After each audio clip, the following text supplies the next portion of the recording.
It will have been 392 days, 9,408 hours and 22 rounds of VAFA football when Brendan Yetzi returns for Old Trinity Seniors this weekend. Yetzi returned to the Tees reserves 2 rounds ago and says despite reliving the Sunday morning saunas for the first time in over 12 months, his body is back in the groove and feels as though he hasn't really missed that much football.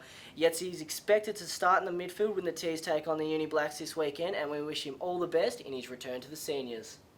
Peninsula's James Fletcher and Hampton Rovers' Nick Pavlou will both debut at VFL level this weekend, with Fletcher set to run out with Richmond and Pavlou with Sandringham.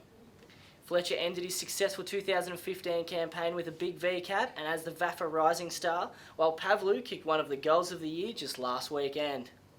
VAFA sponsor Anytime Fitness has been named the #1 top global franchise by Entrepreneur magazine for the 2nd year in a row.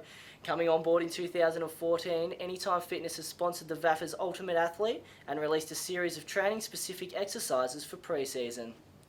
We missed her last weekend, but for a short preview of the upcoming games, here's Michaela.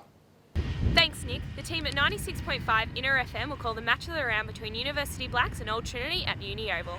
The Tees are coming off their worst loss since round 11 2014 and will be looking to reclaim a top 2 position after falling to 3 losses from their past 4 games. The Blacks will also be aiming to get back in the winners column and re-enter the top 4 after St Kevin's ended their 5-game winning streak last week. Speaking of St Kevin's, they will travel to Xavier College and hope to reverse the 40-point loss they suffered to the Zavs in round 3. Scop have won 4 of their past 5 matches, while Zavs have recorded victories in 2 of their past 3.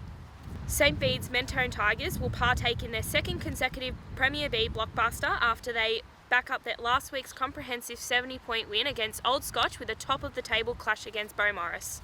Despite sitting in the #1 position, the Sharks have won just 2 of their past 4 games after going down to Monash Blues last weekend and tying with Fitzroy in round 7. Peninsula will try and keep Kew at bay when the 2 form sides face off at Peninsula School Grounds, while Preston Bullants and St John's will reignite rivalries when they meet in Division 2. Make sure you rug up, Nick. It's going to be a cold one. Congratulations to VAFA umpire Dom Napoli, who will umpire his 500th game this weekend when he mans the goals between St Bernards and Old Melburnians at the Snake Pit. Joining Napoli for his milestone match will be Ollie Murray, who umpires his first William Buck Premier game after a stellar season in the field. And before we go, because we can't get enough of it, here's a replay of that goal and that celebration.